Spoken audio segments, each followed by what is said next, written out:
And welcome to the Daily Objective, brought to you by the Ayn Rand Center UK, where we apply the practical philosophy of objectivism to everything. And what's in our sights today but Russell Brand making news all over the world, especially in the UK, for something like four allegations of sexual misconduct, at least one allegation of rape. He's put a little video on Twitter denying the allegations, saying they're very serious. He's not going to talk too much about them because they're so serious, but he's definitely in the sights of the Me Too movement. And to help us unpack this issue, probably just the history of Brand first, then we're going to deal with some more particulars later on in the show immediately after this, is Razi Ginsburg. Razi, I just found out that's the way to pronounce his name, by the way. Did I do that okay, Razi, or did I screw it up? I think yeah, our many fans in Brazil will agree with you with the pronunciation. Okay, But good. yeah, I know some people were unhappy when they heard that we're going to talk about Russell Brand. So I assure you, as of now, we're only planning to do it on the next four shows,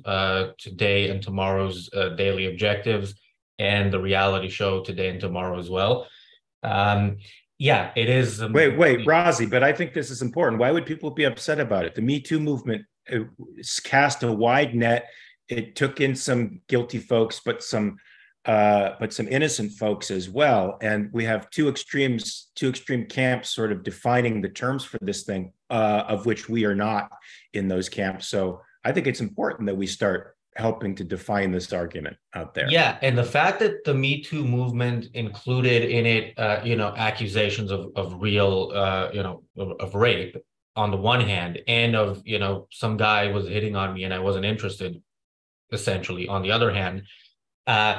This Russell Brand story, especially the documentary, I know you couldn't watch it because you're not in the UK, but basically it brings that all into one story about one person. We'll get to that as well. I also don't want to assume anything one way or the other. It is a Me Too kind of documentary, but that doesn't mean he's innocent. We don't know. But anyway, yeah, Russell Brand is such a fascinating character that I thought, because we're going to be talking about him for a while, we could start with a little bit about him. The history. I've been I wouldn't say following his career, but aware of him. For nearly 20 years. He's been famous for longer than that. I mean, I remember when I was first watching him on TV, thinking how witty and intelligent he is, and I thought he was a great comedian. There was a bit too much left-wing humor in his comedy routine back then for me to really fully enjoy it. But on the other hand, he was talented. There are some interesting stories from his past, outside of the stories we've heard in recent days. I think his first job on television or in television was in MTV, and he was fired from that job. Do you know this story? I don't know if our audience knows, so I'll tell it anyway. No. He was fired from that job on September 12th, 2001, when he showed up to work dressed as Osama bin Laden. Oh my So God. yeah, so he had his sense of humor, which it was always on the shocking side, and or attempting to shock, attempting successfully in that case, successfully enough that he got fired. He years later got fired from his job on BBC Radio when he called. Is it Andrew Sachs? Daniel, you can check if I'm right about the name. The guy from Faulty Towers, and got the answering machine, and then left a message saying that he had sex with his granddaughter, because apparently that was true. And the BBC received tens of thousands of complaints, and he got fired. So yeah, he's had a fascinating life and career. And is in the middle of a fascinating storm right now. Well, I mean, it's one thing to be shocking. Comedians can often be that, but to have such bad taste and to be so out of touch with appropriateness or with reason, perhaps these allegations are touching on something deeper in his life, a streak of irrationality, perhaps. What say you to this? You know more about his career than I do. This guy's gone from from host to comedian to wellness counselor now, right? So he sort of has a show that's geared around wellness. And he's a very open, he's been fairly open about his promiscuity and his immorality, I don't necessarily relate the two, but immorality, drug abuse, so he clearly has an irrational past. What say you? How does this all connect? He has an irrational present as well, and I'm guessing an irrational future. But he was a drug addict, and he went to rehab, and he was no longer a drug addict, and then he openly said that he was a sex addict, and he was kind of celebrating that for a while, and it was nothing there was unknown about that. Like, he was very, very open, as he says in his response video. He was very open about it. Whatever you think of that, that as long as it's consensual, that is not actually a crime. Sleeping with multiple women, which was his was his thing. It was mentioned in the documentary as well. People who worked with him said that he would have, basically women picked out of the audience of shows that he was hosting, or on his comedy tour. None of that, as I mentioned, none of that at that point would be a crime. So, I mean, the Me Too movement was about power differentials and exploiting people in a higher level of power, exploiting those underneath them, right? I mean, but this seems a little different. If he's picking women out of a audience, basically, like some celebrities have. They go to a club, they pick women out, they get people to go bring them over, and the women are willing participants in a transaction with the celebrity. That's not the same thing as the Me Too movement, where somebody's lording their power over another person. I've actually heard fans say, there's a power differential between us because I'm a celebrity, they're a fan, and they imply that somehow I have some power over their will or choice or happiness because I'm in a different socioeconomic position than them. Do you think these power dynamics apply to a comedian, a woman in an audience, or in a club? I mean, I think the Me Too movement always had that problem with really, the essence of it is the essence of the package deal there is that you're assuming that women, even when they consent, they might not really be, aware of or fully in control of what they're doing. Which I think, the Me Too movement, I thought it sounded offensive to women, the way I saw a lot of what was going on there, and I think some of this I've seen it in the documentary as well.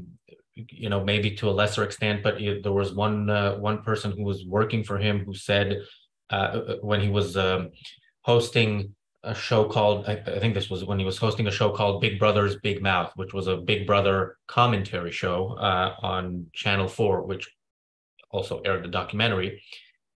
So women would be picked out of the audience, given his hotel room number or whatever, and then would complain to the production team that he said he'd call them back and didn't. Now, again, that's an asshole move, but not legally binding.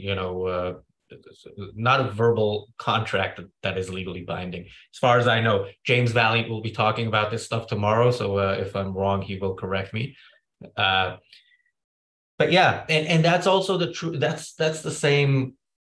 The same thing applies to him showing up dressed as Osama bin Laden, him leaving that voice message. I mean, you can be shocking without being an asshole, but you can also be shocking while being an asshole. And I think he chose the latter path, and it has worked for him. His success grew even from firing to firing. He at some point became a movie star of sorts in the U.S. He hosted the Video Music Awards and pissed people off there.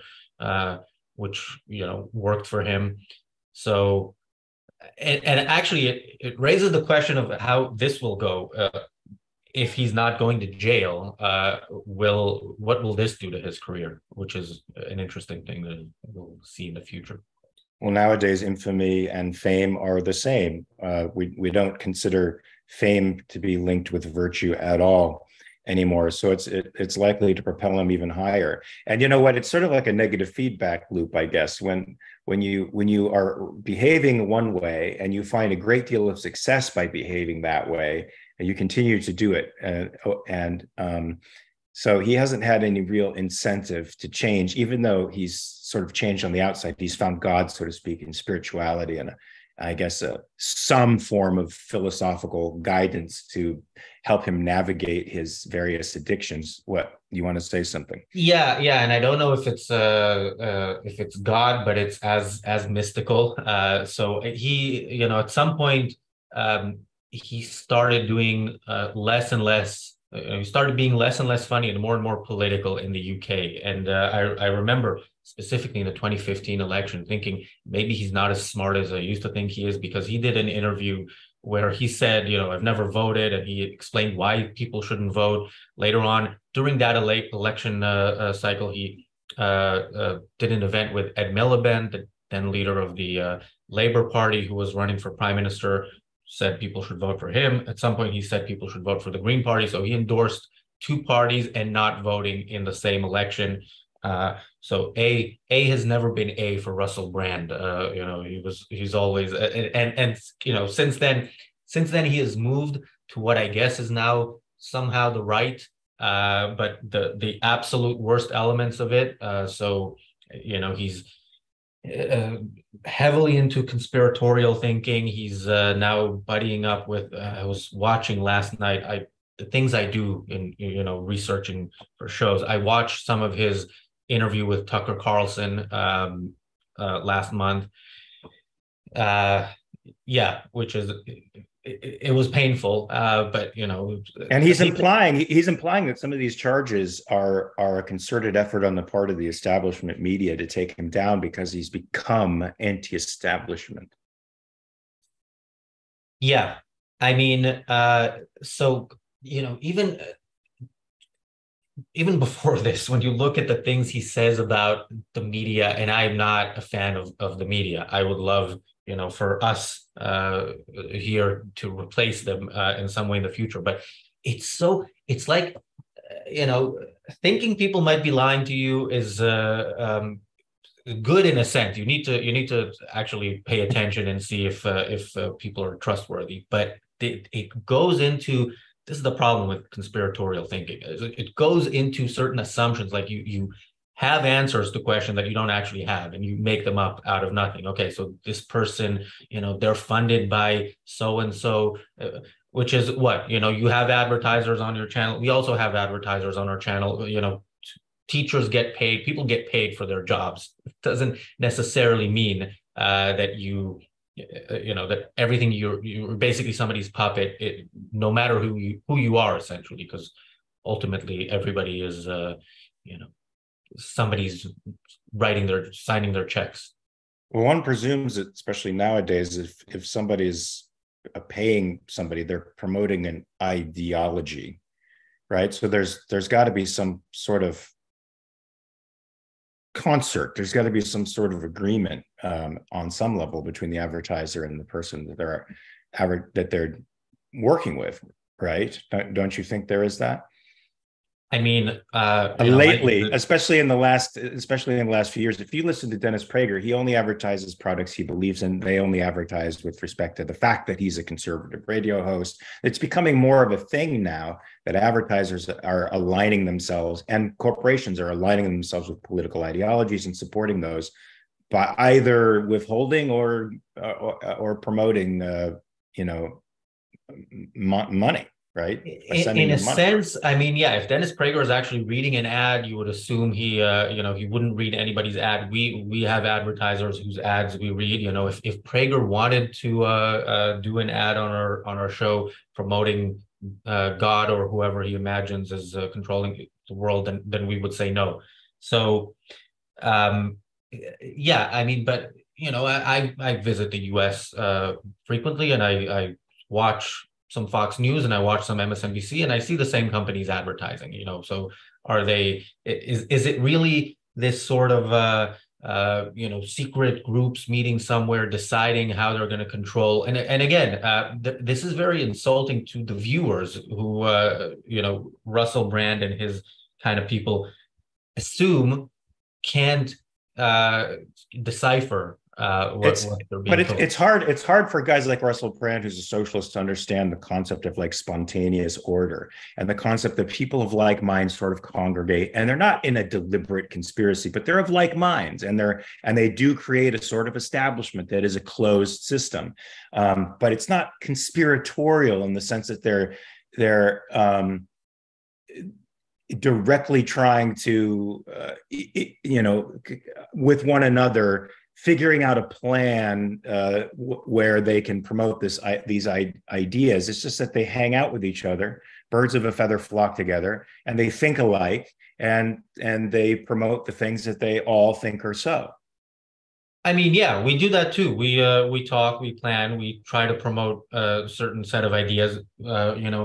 42 people are in our live chat right now, which we really appreciate. I'd love for it to be 42,000 or whatever, but people can still listen and decide what what they agree with, what they believe. And there is a point that when I was watching this documentary, I was thinking about Onkar Ghate and Nikos did a New Idea Live on the Ayn Rand Institute's YouTube channel about the documentary What is a Woman? And I think that anybody who hasn't seen that analysis should watch it. I thought it was great. Nikos and I did something on our channel. I definitely agree with Onkar more than I agree with myself, having watched that. But one thing I remember Dr. Ghate saying is that he doesn't consider it a documentary because it's basically telling you what to think. It's telling you what conclusion you need to come to, which is true. But documentaries all have a perspective and are all Exactly. trying to lead you down road. Some just do it less obviously. Exactly. And that's what I was thinking when he was saying that. And that's now in the back of my mind when I watch documentaries. And this one definitely told you what to think. It told you what it was. Very little of the 80 minutes was the details of what crimes Russell Brand allegedly committed. It was his stand-up, the sexual parts of his stand-up, him talking about sex, and people talking about how obsessed with sex he is. So it was very much about the kind of person that everybody back then knew he was, and then a little bit of what he's being accused of. So yeah, I had a problem with the documentary. Again, I want ARC UK to be the unique place in terms of our commentary on this, in that I see the Me Too movement doing the whole hashtag believe her. He's been accused, therefore he's guilty. I see the Andrew Tates of the world thinking, okay, he's been accused, therefore he must be innocent. We actually don't know. None of us were there. I think we should look at it and try to understand whatever we can from it. And of course, because he is being accused of a crime, the police will now investigate, and he will either be convicted or he will be acquitted. And that's the good thing about the system we have. Still have, thank God. We have some super chats here. Jonathan Honig from $9.99. Thank you, sir. Regina for €2. Thank you, Regina, for watching. Ashley Shrug for $1.99. Glad to be a bird of a feather with the objectivist movement. I had to translate a literal sign there. Yes, likewise, Ashley. Great to have you there. She's putting out reality check t-shirts and hoodies for anybody who's interested in that merchandise. You should be, and you should be wearing them around so that people say, "What is reality check by Mark Pellegrino?" And then they come to the YouTube channel and view that. So this Russell Brand, he likes determinism. People are puppets on strings. People are being moved by forces outside of themselves. And it seems like he has acted that way in his own life. He's moved by these forces that he can't really control, his addictions, his sexuality. And now the forces of the establishment are against him because somehow he's found himself in a position to be aligned against them. So, I mean, where do we go from here? Yeah, and it should be mentioned again, like, yeah, there are people who will use their you know, access to whatever, you know, in the media to harm somebody for whatever reason. So this investigation, they said it has been going on for a year or 2 years. They interviewed more than 300 people who were somehow you know, involved or knew him or whatever. In that context, I would put the fact that yeah, the accusation, the accusers, you know, there are four of them, all of whom, you know, admitted to consensual relationships with him. One of whom was 16, and I think he was 30 at the time. So that's the kind of problematic one. But for our US audience, 16 is the age of consent in the UK. So that was definitely not a statutory rape situation if it was consensual. But yeah, you know, she also made the point that she thinks, you know, the age of consent shouldn't be that low.